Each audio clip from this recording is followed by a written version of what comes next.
On October 4th, 2023, at 10:22 in the morning, Tyler Brennan descended through 612 feet of dark Atlantic water, 38 miles south of Key West, Florida, and saw something that shouldn't exist.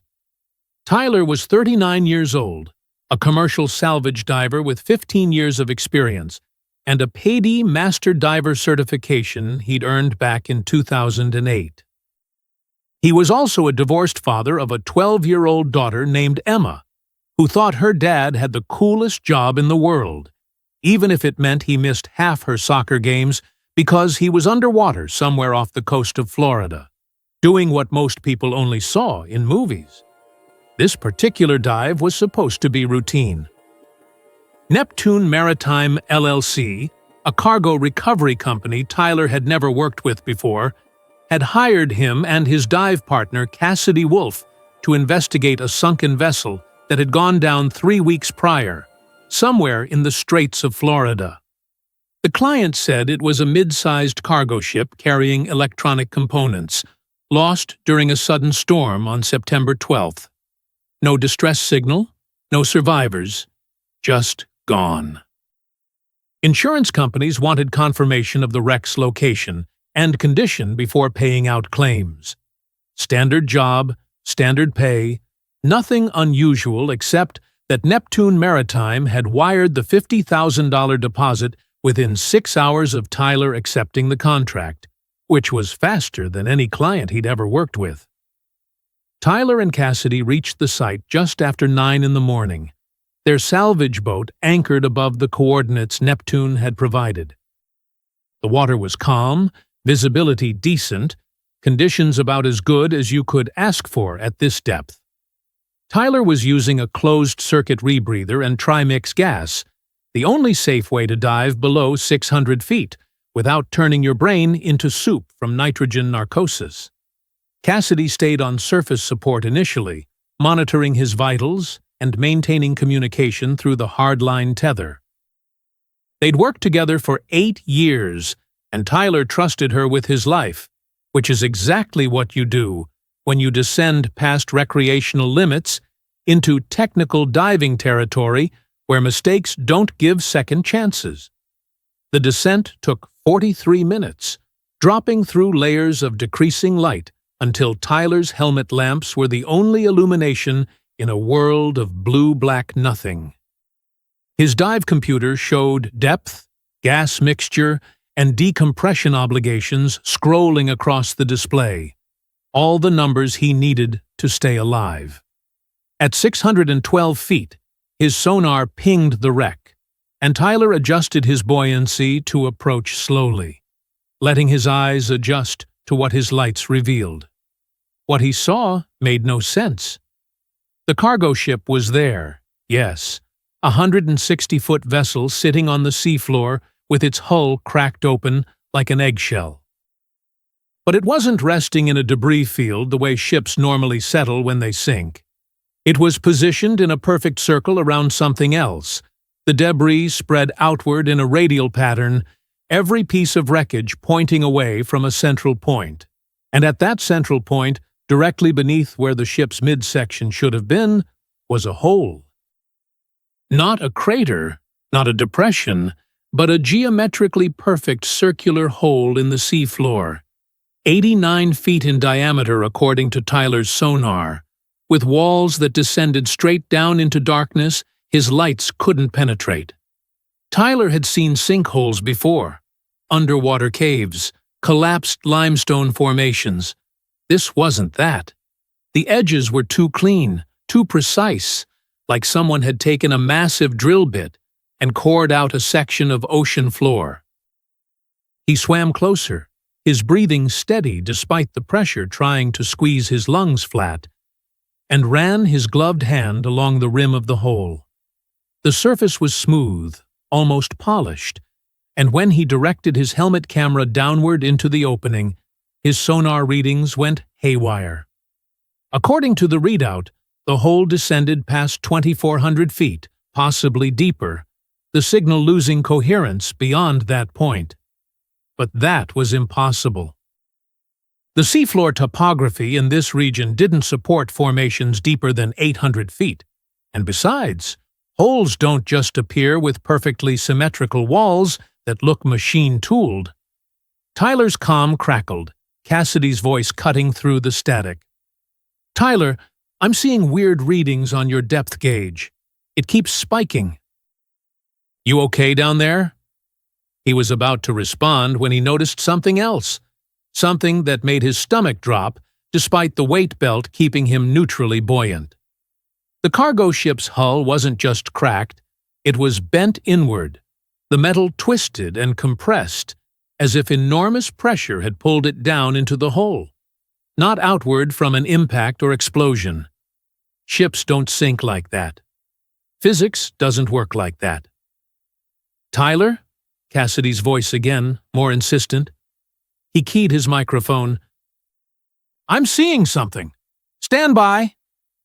Tyler maneuvered closer to the wreckage, his fins creating minimal disturbance in the water as he approached the twisted hull section nearest to the hole's edge. Up close, the damage was even more disturbing than it had appeared from 15 feet away.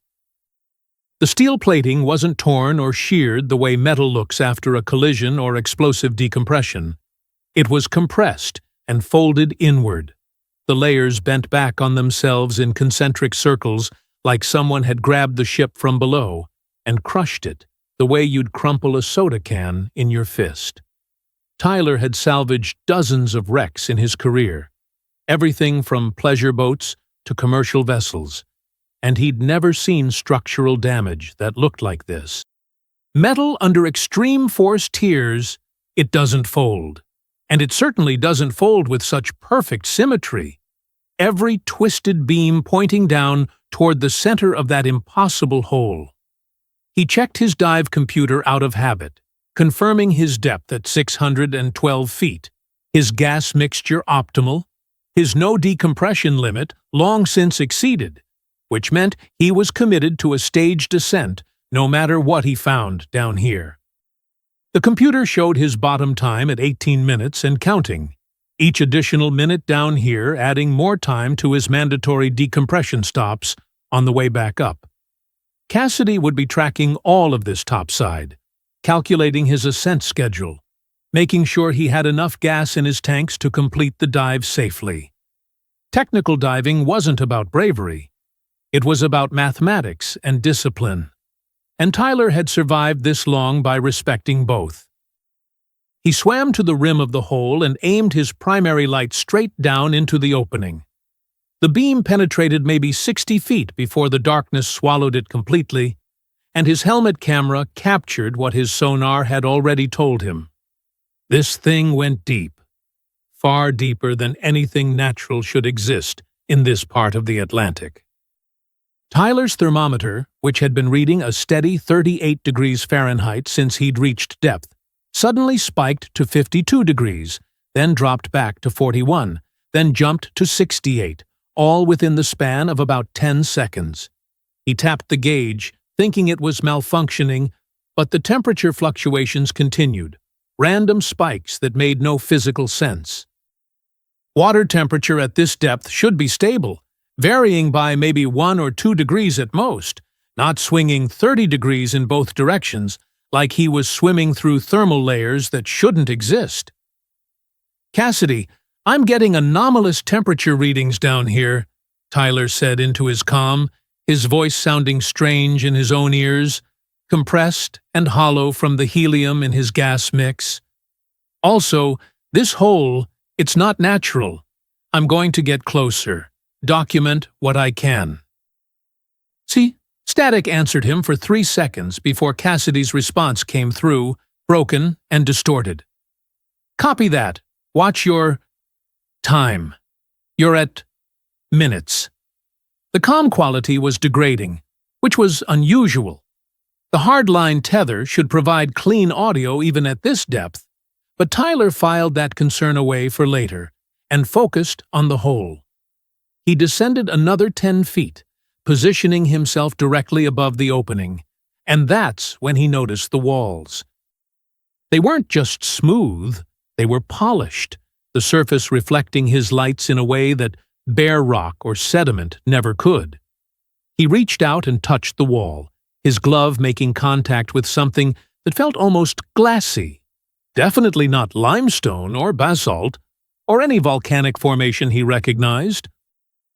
And there was something else, barely visible in the refracted light, a series of spiral grooves carved into the wall, shallow indentations that curved downward in a perfect helix pattern, like the rifling inside a gun barrel, but scaled up to architectural proportions. Tyler's training told him to surface, to document what he'd found and report back, to follow protocol. But something else, some instinct he couldn't name, made him descend further. He dropped another 30 feet into the hole itself, his depth gauge now reading 642 feet, his computer flashing yellow warnings about exceeding planned depth and accumulating decompression obligations that would take hours to clear. The walls continued down into blackness, and Tyler aimed his light deeper, trying to see bottom, trying to understand what he was looking at. At 652 feet, he saw it, a reflection from far below, something metallic or crystalline catching his light and throwing it back. A geometric shape that definitely wasn't rock, wasn't sediment, wasn't anything that should be at the bottom of an underwater hole in the Straits of Florida. His comm crackled again, Cassidy's voice nearly unintelligible through the static. "Tyler, losing your signal. Ascend. Now." Tyler took one last look at whatever was reflecting light from the depths below him, committed the image to memory, and began his ascent. He'd been down for 29 minutes, which meant he was looking at 3 hours and 40 minutes of decompression stops on the way back to the surface, hanging at various depths while his body slowly released the compressed gases that would kill him if he ascended too quickly. As he rose out of the hole and back over the wreckage, he noticed one final detail that he'd missed on the way down. The cargo containers that should have been scattered across the debris field were missing, not destroyed or broken apart, just gone, as if something had selectively removed them while leaving the ship's hull behind. He keyed his microphone one more time. "Cassidy, I'm ascending. Prepare for extended deco. And call Neptune Maritime. Tell them we need to talk about what's actually down here." Static was his only answer, and Tyler began the long, slow climb back toward daylight, his mind already racing through everything he'd seen, trying to make it fit into some rational framework that didn't require him to believe the impossible. The ascent was methodical and excruciating in the way that all technical dives become once you're past the excitement of discovery and locked into the reality of decompression obligations. Tyler hung at 550 feet for 6 minutes, then 480 feet for 8 minutes, then 390 feet for 12 minutes.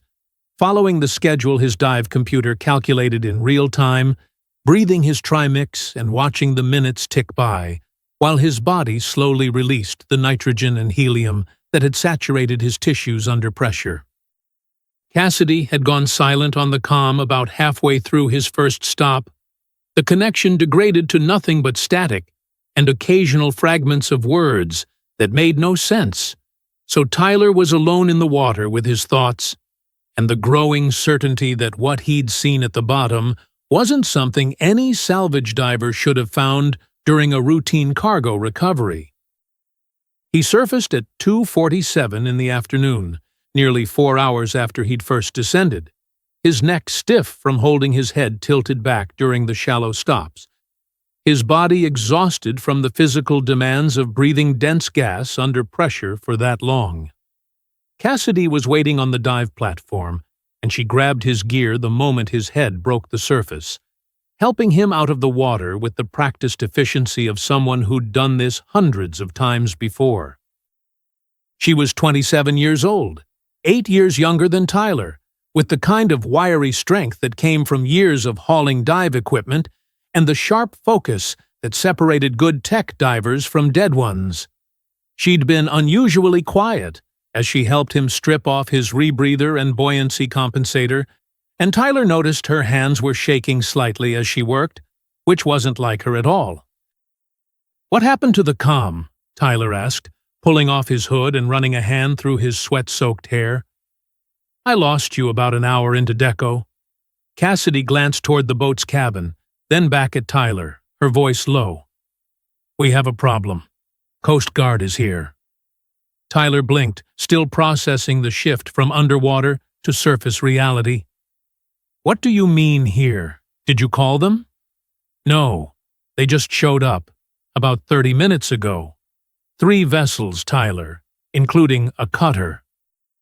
They're saying this is now a restricted area, and we need to leave immediately." That's when Tyler noticed the boats.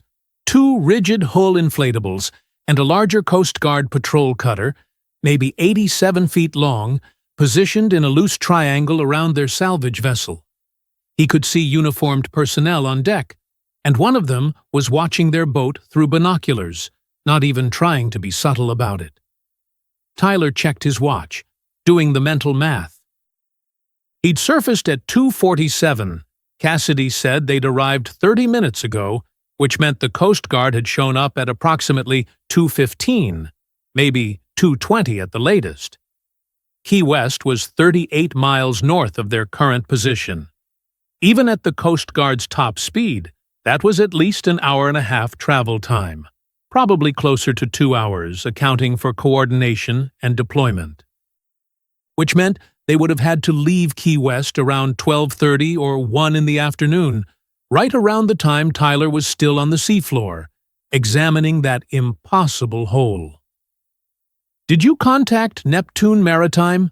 Tyler asked, toweling off and pulling on a dry shirt, his mind already working through the implications of Coast Guard vessels, arriving before anyone on his boat had called for help or reported anything unusual. Cassidy's expression tightened. "I tried. Numbers disconnected. I called their office line, their emergency contact, even the project manager who signed our contract. Everything goes to voicemail or doesn't connect at all. Tyler, I think we were set up." Before Tyler could respond, a Coast Guard officer climbed onto their dive platform without asking permission, a compact man in his 40s, with commander's insignia on his collar, and the kind of calm authority that came from years of telling people what to do and expecting immediate compliance. He didn't introduce himself, didn't ask if everyone was okay, just looked directly at Tyler and said, "I need all your dive equipment, cameras, computers, and GPS logs, right now." Tyler straightened up, still dripping seawater onto the deck. "On what authority? This is a private salvage operation in international waters. This area is under federal investigation for environmental hazards. You're in violation of restricted access protocols that went into effect at 1400 hours today. Either you turn over your equipment voluntarily, or I have it confiscated as evidence, and you both spend the night in Coast Guard custody explaining why you were diving in a prohibited zone." The commander's tone didn't change, didn't rise, just stated facts the way you'd read ingredients off a cereal box. Tyler glanced at Cassidy, saw his own confusion reflected in her face, then looked back at the commander. "What environmental hazard? We were hired by Neptune Maritime to investigate a sunken cargo ship. We have a contract. We have permits. This is a legitimate salvage operation." The commander produced a tablet from inside his jacket and showed Tyler the screen. It displayed an official-looking notice with Coast Guard and NOA logos across the top, declaring the area a temporary exclusion zone due to geological instability and potential methane seep hazards requiring immediate scientific assessment. The notice was dated October 4th, 2023, issued at 1400 hours, which was exactly 213 minutes after Tyler had descended, and 47 minutes before he'd surfaced. "Neptune Maritime," the commander said, tucking the tablet away. Isn't registered with the Federal Maritime Commission. No business license, no insurance bond, no corporate registration in any state. Whatever they told you, it wasn't legitimate. Now, give me your equipment, and I'll escort you back to Key West where you can file a complaint with the appropriate authorities if you feel you've been defrauded. Tyler stood there on the deck of his own boat, Coast Guard vessels surrounding him on all sides, and felt the situation slipping out of his control in a way that had nothing to do with diving physics or decompression schedules, and everything to do with questions he didn't have answers for yet. Questions like how the Coast Guard had arrived so fast, and why Neptune Maritime had stopped existing the moment he'd surfaced, and what exactly was in that hole 612 feet below the surface that required 3 Coast Guard vessels and a commander who wouldn't give his name to show up within minutes and lock down an entire section of ocean. Tyler handed over his cameras, his dive computers, his GPS logs, everything the Coast Guard commander demanded, and by 4:30 that afternoon, he and Cassidy were motoring back toward Key West under Coast Guard escort, their salvage boat feeling emptier than it should have without the equipment that represented years of investment and hundreds of logged dives. Cassidy hadn't said much during the 3-hour trip back, just stood at the rail watching the Coast Guard cutter maintain position 500 yards off their stern, and Tyler didn't push her to talk, because he was busy running through everything that had happened, trying to find the logic in a situation that felt increasingly wrong the more he thought about it. They docked at Key West just after 7:30 in the evening, and the commander who'd confiscated their equipment gave them each a business card with a case number and a federal contact line, said something about potential compensation for lost equipment pending the investigation's conclusion, and then disappeared into the marina parking lot in an unmarked sedan that definitely wasn't standard Coast Guard issue. Tyler went home, kissed his daughter Emma goodnight.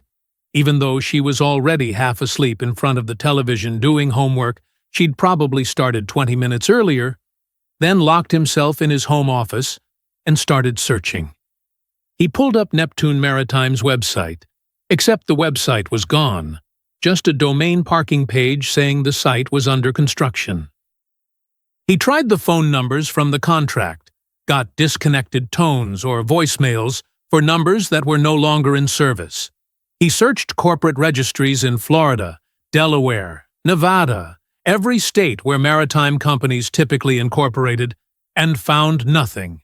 No Neptune Maritime LLC, no business licenses, no registered agents, nothing.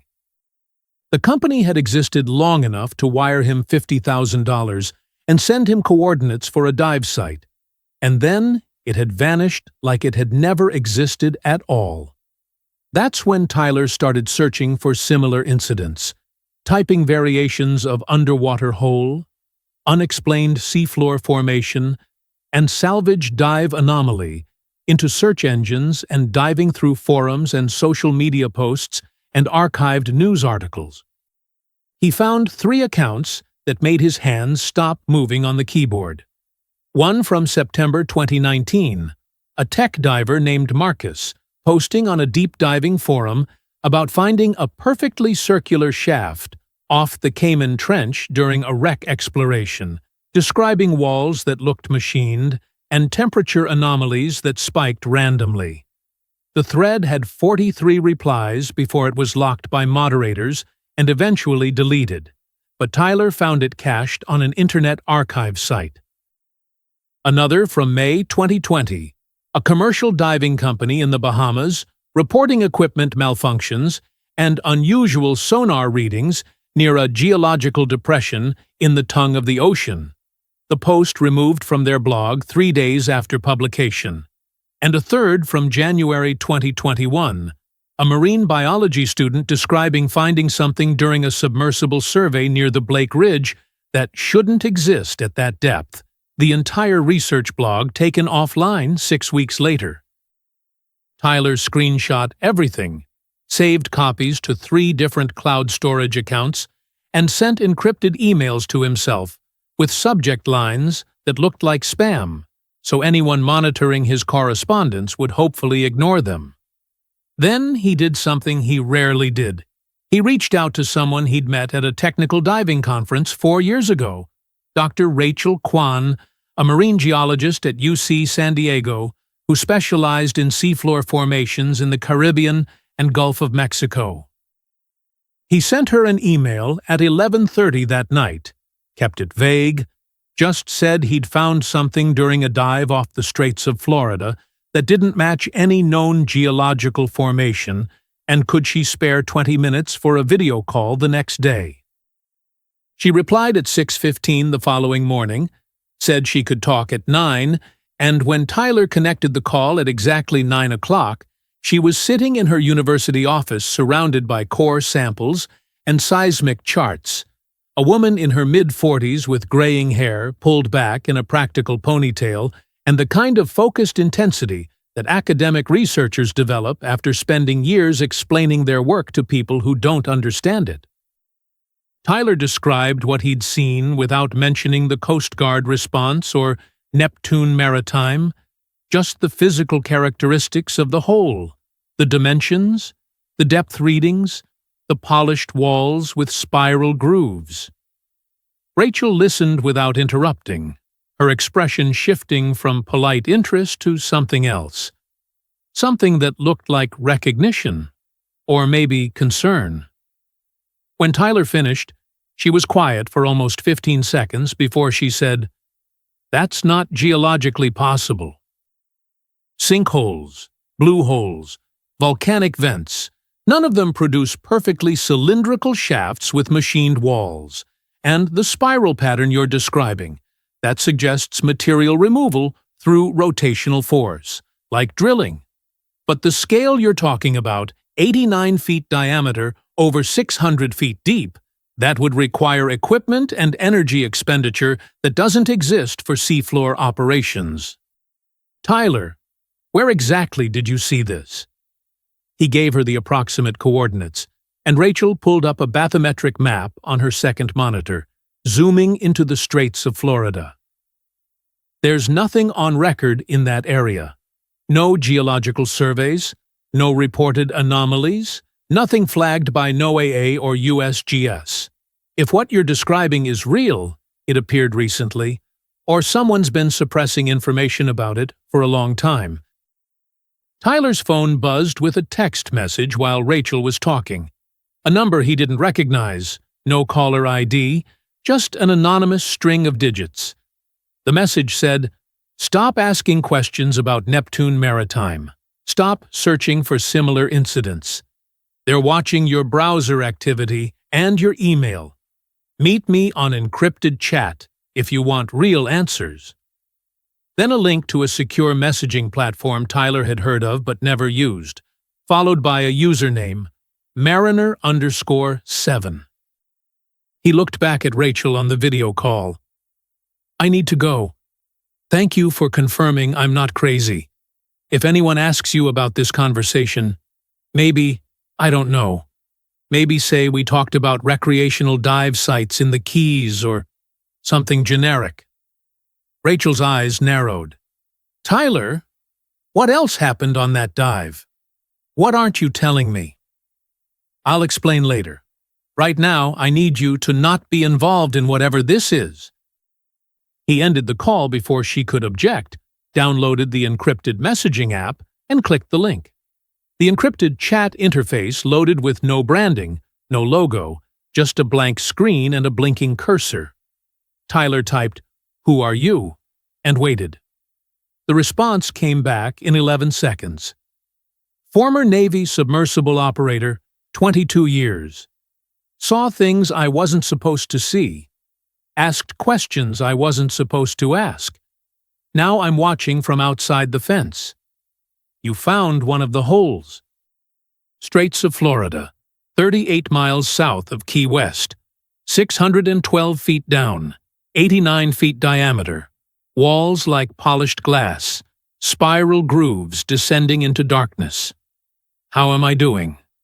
Tyler felt his chest tighten. No one should know those details. He'd told Rachel the basics, but not the specifics, and his confiscated equipment was sitting in a Coast Guard evidence locker somewhere. He typed back, "How do you know what I found?" "Because there are 14 of them. Mapped and monitored since 1987, maybe earlier, but that's when the records I accessed began. Straits of Florida, 2 in the Bermuda Triangle region, 1 in the Cayman Trench, 1 near the Mariana Trench in the Pacific, 1 in the Baltic Sea, 8 others spread across deep ocean zones that don't get civilian traffic. They're not natural, they're not ancient, and they're not stable. They're growing." Tyler stared at the screen, reading the message 3 times to make sure he understood what it said. Growing how? Geological formations don't grow. Exactly. Formations don't. Construction does. In 1991, a Navy ROV descended into one of the Bermuda sites, reached 3,200 feet before they lost the signal. The footage showed structure, Tyler, not rock. Metallic surfaces, geometric patterns, something built or manufactured. When they sent another ROV down 3 years later, the structure had expanded, new sections visible that weren't there before. The Navy classified everything under national security protocols and established permanent monitoring. They've been watching these sites for 37 years, documenting growth, documenting activity, and keeping civilian traffic away through whatever means necessary. Fake salvage contracts, rapid response interdiction, evidence confiscation. You're not the first diver they've handled this way. Tyler's phone rang before he could type a response, Cassidy's number flashing on the screen. He answered, and she didn't bother with hello, just said, 2 federal agents just left my apartment. They had a non-disclosure agreement, Tyler. 20 pages of legal language saying I can't discuss anything about the October 4th dive, or the equipment confiscation, or anything we saw. They said if I refuse to sign, my commercial diving certification gets flagged for safety review, and I'm grounded pending investigation. They gave me 48 hours to decide. Tyler closed his eyes, feeling the weight of what was happening settle over him, like the pressure at depth. Don't sign anything yet. I'm finding out more. What is there to find out? We dove on a hole, the government took our stuff, and now they're threatening our careers. This is how people get disappeared, Tyler. This is how you end up on a watch list for the rest of your life. He couldn't argue with her logic, but he also couldn't stop thinking about what Mariner_7 had said. 37 years of monitoring, 14 sites, structures that grew and expanded like something living or something built by intelligence that operated on timescales humans didn't think about. He told Cassidy he'd call her back, returned to the encrypted chat, and typed, "What's the end game? What are they building?" The response took longer this time, almost a full minute. No one knows, or if they know, it's above my clearance level, which was pretty high before I left. But I can tell you what the data shows. The Straits of Florida site you found, it measured 73 feet diameter when it was first detected in satellite imagery from March 2022. Your sonar measured 89 feet in October 2023. That's 16 feet of expansion in 19 months. The Baltic Sea site has been monitored the longest. Every year it grows between 5 and 7 feet in diameter. Do the math, Tyler. If it's been growing at that rate for 37 years, it started as something small, maybe 18 to 20 feet, across back in 1986. These aren't natural formations being discovered. They're structures being constructed from below, something drilling upward or building outward, and they're not done. Tyler did the math, then did it again to make sure. 37 years at 6 feet per year average meant approximately 222 feet of growth. which matched the scale of what he'd seen if the structure had started much smaller decades ago. He thought about the cargo ship twisted and compressed around the hole, the missing containers, the selective removal of material. "They're not just building," he typed. "They're sampling, taking things from the surface." Now you're getting it. Ships go down, equipment disappears. Anything with specific materials or technologies gets pulled into the holes and doesn't come back up. The Navy's been tracking it, correlating shipwreck data with hole locations, and the pattern is clear. Whatever's down there wants something from us. Tyler's doorbell rang, 2 short bursts followed by persistent knocking. He minimized the chat window and walked to his front door, looked through the peephole, and saw 2 people in business suits standing on his porch, with the kind of posture that screamed federal agents, even without seeing their credentials. He didn't open the door, just stood there watching them through the peephole until they left a business card wedged in the doorframe and walked back to an unmarked sedan parked on the street. The card had no name, just a phone number and a case reference number stamped in black ink. Tyler went back to his computer. The encrypted chat showed one final message from Mariner_7. "They're at your door now, which means they've traced your searches or flagged your communication with Dr. Kwan. I'm deleting this conversation and going dark. Last piece of advice: stop looking for answers. You won't find them, and you'll lose everything trying. But if you can't stop, check satellite archives for the Straits of Florida site. Dates ranging from 2022 to present. You'll see what I mean about growth. They can confiscate your cameras, but they can't confiscate orbital imagery that's already public." The chat window went blank, the entire conversation erased like it had never existed, and Tyler was alone in his office with more questions than answers, and the certainty that his commercial diving career was about to end the same way Neptune Maritime had ended, quietly and without explanation. He spent the next 6 days searching satellite databases, found archived imagery of the Straits of Florida seafloor from March 2022, compared it to more recent passes from August 2023, and saw exactly what Mariner_7 had described. The hole was larger, unmistakably larger, a perfect circle that had expanded in all directions like something growing beneath the sediment, pushing upward and outward with geometric precision that had nothing to do with erosion or geological processes. On October 19th, 15 days after his dive, Tyler received a certified letter from the Professional Association of Diving Instructors informing him that his Master Diver certification was under review for protocol violations during a commercial dive operation, pending investigation, all diving privileges suspended until further notice.